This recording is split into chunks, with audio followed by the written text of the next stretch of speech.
Welcome to this episode of Blended, Blessed, and Always a Mess. I'm Aric. And I'm Angie. We are married with a ton of kids. We have 6 kids total. He has 3 and I have 3. My name's Hallie and I love riding horses. I'm Lexi and I love agriculture. My name's Carter and I love eating. My name's Chase and I love lifting weights. My name's Summer and I love spending my parents' money. I'm Dane and I love baseball.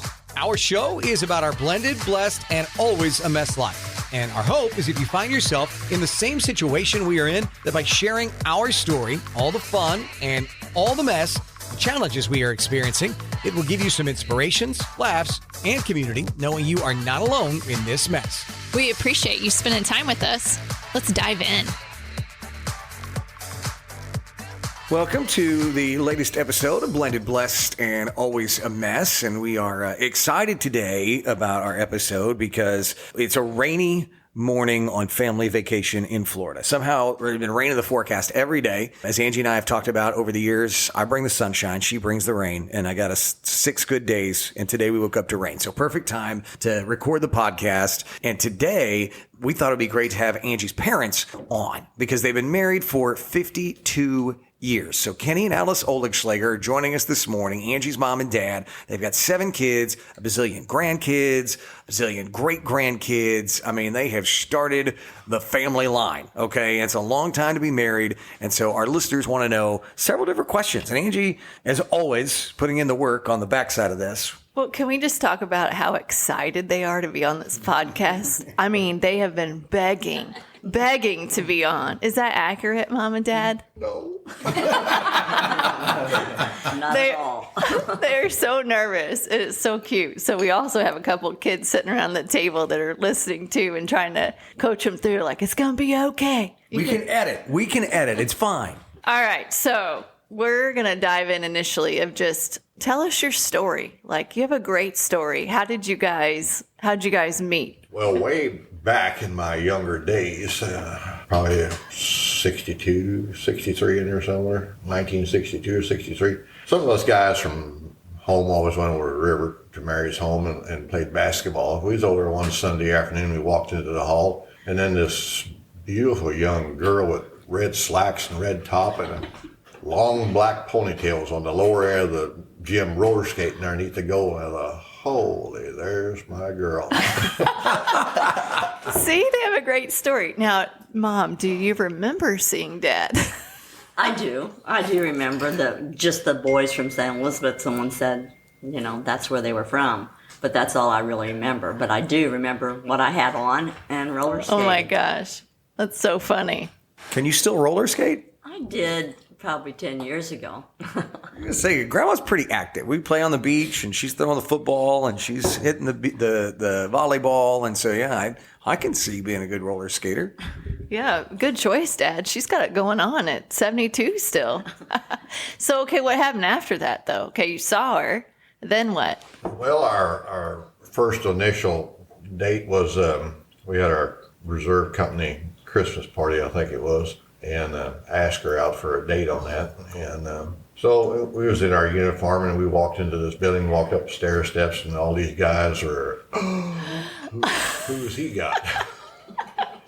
I'm telling you, I can see it because, Angie, you look a lot like your mom. So I just feel like when you're in your 70s, I'm going to be sitting pretty over here. It's all going to be okay. And we are so much alike because Mom is completely mortified right now that Dad is talking about her. She's embarrassed and like going, shut up.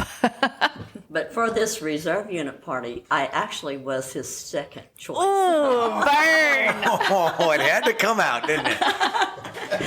But he asked me 6 weeks ahead of time, so how can you have an excuse 6 weeks ahead of time? So I said yes. Not bad for a second choice, though. So it was a winner. It was a winner. So, okay, so that must have went very well because you guys end up getting married. 3 years later. 3 years later, they got married.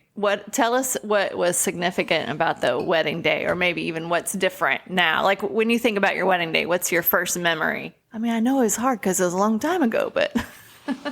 Well, back in 1970, her mom and dad and my mom and dad didn't have a whole lot of money, so we got together and we paid for the whole thing ourselves, the roast beef, fried chicken, all the good stuff for the meal and everything, so it didn't cost her parents any money, we took care of it ourselves. Alice, you like to dance. Did you get to dance that day? Yes. You did. Okay. But did you have to drag Dad on the dance floor? So here's the little backstory: is my mom absolutely loves to dance. Dad, not so much. Not his thing, really. So did you dance on your wedding day? Yeah, there was a couple. I'm a better truck driver than I am a dancer. What else sticks out about that day? Actually, the day went by. We got married at 10 o'clock in the morning, I think it was back then, and it was fairly warm in church. They don't have air conditioning back in those days, so the day went by pretty fast. We survived it, and Survived it. went on a honeymoon later that night. So I'm going to back up just for a second because we have a question from one of our audience members here, Chase. He wants to know, who said the first I love you? Ooh. It's a good question. Definitely him. See, he's just a big softie. He is. He's a giant teddy bear for sure. But back then, girls did not ask guys. So you waited for the guy to ask you. There was no... You never asked for a date or No. anything like that. No. You maybe saw them across the room at a dance and hoped they'd ask you to dance, but you never went over there and asked them to dance. So, Oh, the way the world has turned. yes. Times have changed, yes. And like you were only engaged 6 months ahead of time, not a long engagement. Now, back in those days, there was no such thing as a rehearsal dinner or anything like that, so it was just a short engagement and then the wedding. Things have been commercialized just a hair over the years, kind of like everything else, right? Now you've got 12 bridesmaids and groomsmen and rehearsal dinner and everything else that goes with it. But the one thing that they don't do now that they did back then was you had a going away dress. And in your flowers, your bouquet was your corsage. And you took that out and wore your corsage when you went away on your honeymoon. That's kind of cool. That is cool. So that was one What was her going away dress? What did it look like, Dad? Do you remember? I don't remember. Oh, man. Must have not have stuck out. The day was a complete daze, you were just kind of floating right along, All right, so you guys are married. You had a short little honeymoon because I think there was an incident on the honeymoon where your car get broken into or something. Yeah, we went home Tuesday. Monday night it got broken into, and back in my day, there's 8-track stereo system was ripped out of the car and it hacked me off, so we went home. Time to wrap it up. And what'd you say? and got to work. And got to work. Okay, so now you're married, and how long before the first of 7 kids comes along? How long was it before Ken was born? About 2.5 years. And Dad, this is a significant thing, I think, has literally never moved in his entire life. So the house he grew up in, where he was born, you're born in the house? Yeah, me and my brother were both born in the house, and my mom was mad when the doc came down, and I guess she wasn't ready, so he laid on the couch and took a nap. Mom was about ready to kill the doctor, so. Because the doctor was sleeping? Well, she was in hard labor and he's sleeping on the couch. Oh my gosh. Yowza. So you're born in the house, and then when you guys get married, then Grandma and Grandpa, or your parents, then moved to a house in air quotes town, a couple miles away, basically. So I've never moved. Okay, so then Mom moves into your home. Was that weird, Mom? Like to move into his childhood home? Yeah. A little bit? Yeah, because I was definitely homesick. Because you moved from Mary's home to St. Elizabeth, Missouri. And so back then, it wasn't like you just pick up the phone and talk to all your girlfriends like you can do now. So yeah, you were kind of on your own in a new place that you had never been. And then Ken's truck driver, so he's out working. And that kind of takes us into the next challenges, right? When every couple gets married, challenges arise. And that's whether you're being married for the first time or if you've blended your family. So what were some of those challenges like to work through as you moved, and maybe you're homesick and Ken's on the road? What was that like? Well, there probably was a lack of communications. I'd be making my run, I'd come back home, and then summertime I'd cut grass till dark or something like that, and then I'd come in the house, what's for supper? Well, nails on the chalkboard. Before we got married, I told him I didn't know how to cook. So he said, so sweetly, we will learn together. He's still learning. He can make popcorn. And what's your specialty? We could live off of popcorn and ice cream. Ice cream, yeah. You can make pancakes. You make good pancakes. I learned Cookies. I learned to barbecue pretty good, so we can barbecue. You do work the barbecue pretty good. I'm shocked to hear this because to all I've ever known is Alice is an incredible cook. So that must just be the last 52 years of learning, because I just know that you cook really well, and our kids look forward to eating your meals, even on vacation this week. And they're looking forward to fried chicken, fried pork chops. I guess when you're frying everything, it does taste better. So that's true. Yeah. So initially you guys struggle with communication, trying to figure that out. Then kids come along, right? So you want to dive into that? Like, did you guys decide? Did you know you wanted to have a big family? Like, was that the game plan, or you just kind of like went with it? I'd say we probably went with the flow. There wasn't back then no small families. Everybody had 6, 7 kids or something like that. So back in our younger days, I had a serious case of lack of patience. So discipline was a hard thing to deal with for a while. We have found that we have to parent all the kids differently. And obviously there's a lot more resources now than when you guys were parenting. You couldn't just Google what you should be doing with a different child when they were going through a situation. So did you find that you were parenting boys differently than girls? Or because you had the 3 boys first and then 4 girls after that. Did you find anything different with that? Or maybe Ken parented the same, Alice parented different, or vice versa, whatever that might have looked like? I'd say, the boys got treated quite a bit different than the girls did. There's kind of a transition from parenting back in my mom and dad's day, because if you acted up, you got the hickory stick. Now it's like you stand in the corner or something like that, so it's switched from... I'm going to start putting the boys in the corner. I get it. When I grew up, my dad would spank me with the belt when things went awry. But, I don't think, Lexi's sitting here at the table. I think Lexi got spanked one time in her entire life when she was younger. I'm lucky that way. Carter, he took it a lot more times, let's say that. And even now that I'm older, I don't, when Angie and I started dating, it was very obvious, like I wasn't spanking any kids. We were going to parent things differently. And so, things have changed even as I've been parenting over the last several years. And each child's different, right? And how they react to discipline. So just depending on their personality or their, whether or not their feelings get hurt easier than others, or they, react differently, you discipline differently. And even I would say today, I think the equivalent of spanking them is taking away their phones or pausing their internet. Like, that reaction or the way to get their attention, give me your phone, is like you have spanked them. Or you're taking away their charging device, so all they have to do is watch it go down, and they know they only have 3% left and no way to charge it. That's like a slow death for kids right now. Oh, God, my phone's going to die, and I don't have a way to charge it. They took my charger. Yeah, I think that's the hard part with discipline, right? Hindsight's always 20/20, but like, for one, knowing how to react and when, and some days we are more patient than others. So you have that factor, but then also learning as you grow. Like, as parents, you don't have it right out of the gate. I can't imagine, like, when my parents were raising kids, having no sort of resource. Now you could just Google disciplining kids and there's a bazillion articles out there or podcasts, right, that you can listen to. So was that a struggle to get on the same pay? I can't imagine we have 6 kids together, but they're older. I can't imagine having little kids and that many, because what were the ages? Like when you're in the middle of parenting, say Ken's 12, and go down the line, what were the ages of the kids? 10, 9, 7, 4, probably 2, something like that. Yeah, because Jesse wouldn't have been there when Ken was 12. Right. No. So okay. Because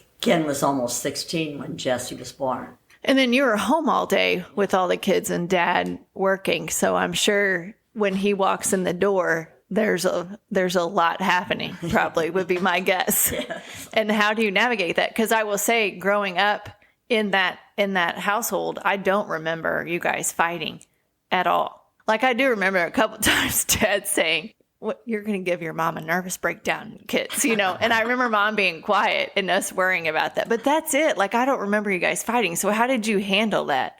Was it like behind closed doors? Because you had to be frustrated. There had to be a level of frustration everybody has to work through when you have that amount of kids. A lot of it, you just kind of let it go, and then you remember. You let it go until you need to bring it back up. Yes. This is a better trait women have than men. I'll tell you that. Kenny, I don't know that I've ever won an argument with a woman, and it's one of those things where you try to have a conversation. Angie's like, give me an example. Well, I wasn't prepared to give an example. Gosh, darn it. Yeah, that's a hard thing to do, is come up with a winner on that, because you always get defeated. So. I love it. So then I would ask this question. How, and this isn't on the approved sheet of questions, this just hit me. All families, there's one kid that's way easier to raise than the other one. Who is the easy? All my kids are raising their hands, all three that are down here, and they're not correct. Who was the easiest, or not a favorite? Who was just easier to raise? Didn't get in trouble as much. Probably the youngest. That's who I would say probably was Jesse. Because you're exhausted by then. You don't even care. You're right. You've already raised 6 others, yeah. Well, even like when Jessie was born, Ken was 16, and she cried all the time. And actually felt like I had the wrong child. But Ken was starting to run around, and I'm like, oh man, I can handle Jessie with her crying and stuff more than I can handle worrying about this teenager being out on the road and drinking and all of this. Yeah. Yeah, So that that's was a good point. Much easier with her. Dang it, Ken. Come on. Well, it wasn't just Ken. Well, We all followed suit in that yes, one. yeah. And that's the other thing. I can't imagine parenting kids like when they're out running around and they don't have cell phones. Like, what was that like? I don't even know how you handled that. Being the first one and being late. I mean, his curfew, if it was 12 or if it was 1, if it was a minute after, I was pacing the floor. So, and then you had 5 out there. But, you know, you can only pace the floor. You can't pace the floor 5 times. You do it all at one time. And we were tearing up the town. Yes. You should have been worried, is what I would say. If one of them came home and they were sick and they were throwing up in the bathroom, I'm like, thank you, God. Maybe they won't do this again. And then they did it again. Yeah. So, yeah. So what's maybe one more challenge that you guys had to work through? Oh, one thing is that I always said, you know, on disciplining, okay, how do you stay in the middle of the road? You know, don't be too strict, don't be too lenient. And then I read, if you stay in the middle of the road, you get run over. So you have to choose your side and stay with it. That's really good advice. I mean, it really is. And I guess we're going to bring spankings back into the household. Oh, God. Because Grandma said. I'm kidding. We're not. All right. So I did ask on our social media platforms if anybody had questions for you guys because of being married for 52 years. That's serious goals that I think everybody wants to achieve. So one of the questions that we had from Amanda, who's a lovely lady that I work with, is what would be the top 5 must that you guys would recommend for a long-lasting relationship or marriage? I'd say the top one is you keep God in your life and your faith, you know, in church as a family, yes. Yeah, I think that's, you know, we've talked on the podcast a lot. Like every weekend that we have the kids, we are doing our very best to make sure everyone's at church together, making sure we're praying together around the dinner table. And that's been a big staple in how we've tried to bring this crew along. And so that's great advice. Love that. What else? Keep laughter in your marriage and in the family. And Mom has a great laugh, and so I think the kids have enjoyed that on vacation too. Just laughter does, I think, bring everybody together, and music, right? Jamming out to music. Don't go to bed mad of a night. It's probably a good policy to try to work your things out before your eyes slam shut on you, and you wake up the next morning and it's not solved yet, you know. Because then you wake up and you're still mad. Much better start a day fresh, right? And keep the line of communication open. Be open and honest. So give a scenario where, okay, so you guys are frustrated at each other.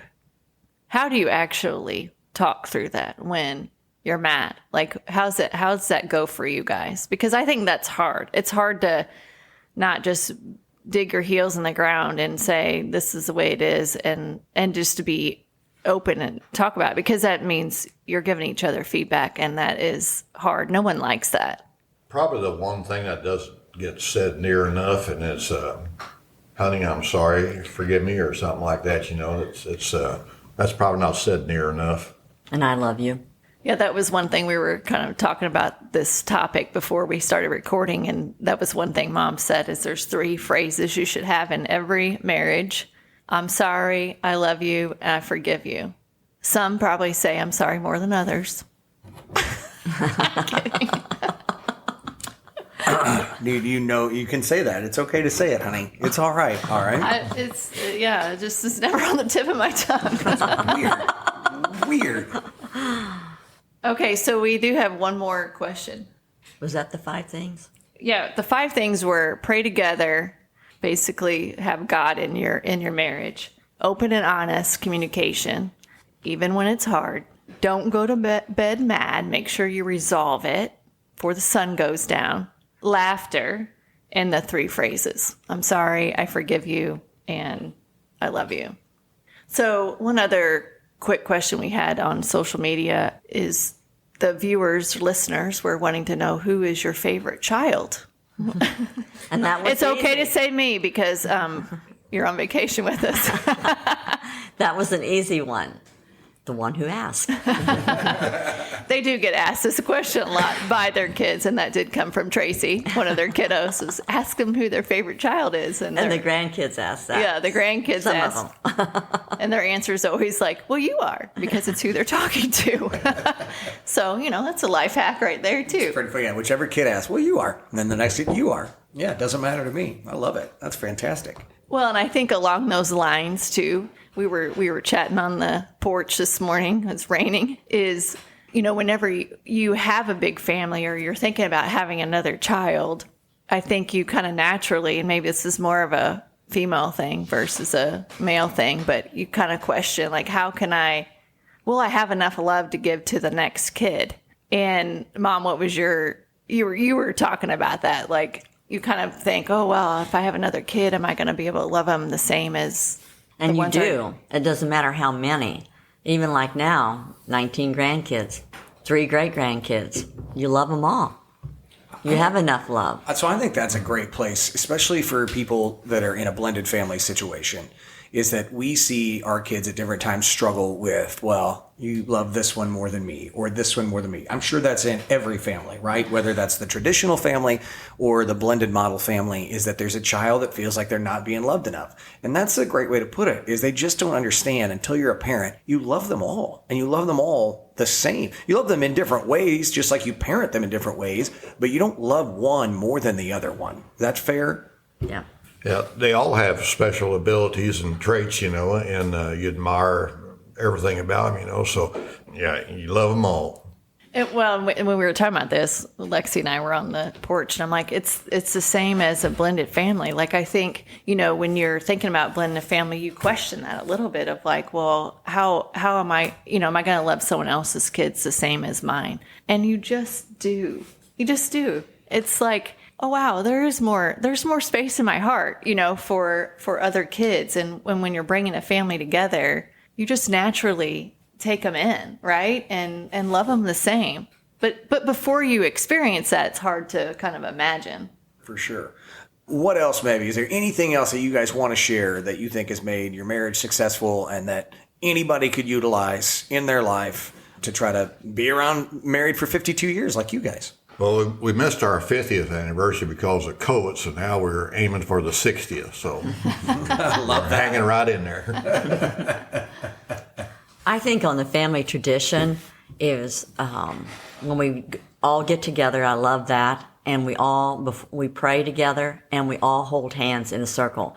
And the last time we did that might have been Thanksgiving. It was a beautiful day and we had it outside and the circle was huge and I loved it. Yeah, it was like almost 70 degrees Thanksgiving last year in Missouri. And so we were able to do that. And that's one of those things that I know for you guys is that we talked to our guests about what their favorite family tradition is. And we asked you before you came on, it was those family gatherings, Thanksgiving, Christmas, Easter. And it does get harder and harder as your team grows. We've talked a lot about our family as our team. You have so many. If we were to get your entire family as, 75, 80 deep at this point with grandkids? At 40 some. It feels like more. It does. It's in the 40s.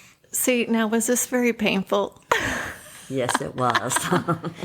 Well, we just appreciate you guys taking a little bit of time out and chatting with us, because I do think there's a lot of people that look to you guys and love the marriage that you have and love what you created. So I appreciate you sharing your thoughts with us. So now everybody can hear your story. Appreciate you guys coming on vacation and doing dishes and cooking and all those fun things too. Thank you very much. Thank you all. Some have a nanny. We have a manny. So taking care of things. Well, so Dad, we could tell this story real quick. Dad's not a fan of water at all. So to take him on a beach vacation, he really has zero desire to go to the beach, but he does like to just chill, be laid back, and kind of piddle. So we joke that he's our manny, our male nanny, because he'll do the dishes and maybe laundry, except our wash machine was broke on this vacay. So not so much that, but he's great to... Good hand. He's a good hand to have around. That's what I'd say. Well, guys, thank you. Thanks to everybody for listening to this week's episode of Blended, Blessed, and Always a Mess. As always, you can leave more questions on our socials, and we look forward to talking to you next week. God bless. Thank you for listening to Blended, Blessed, and Always a Mess. Follow us on Facebook, Instagram, and at blendedblessedalwaysamess.com. Reach out to us on any of our social channels. We would love to hear from you. Have a great week.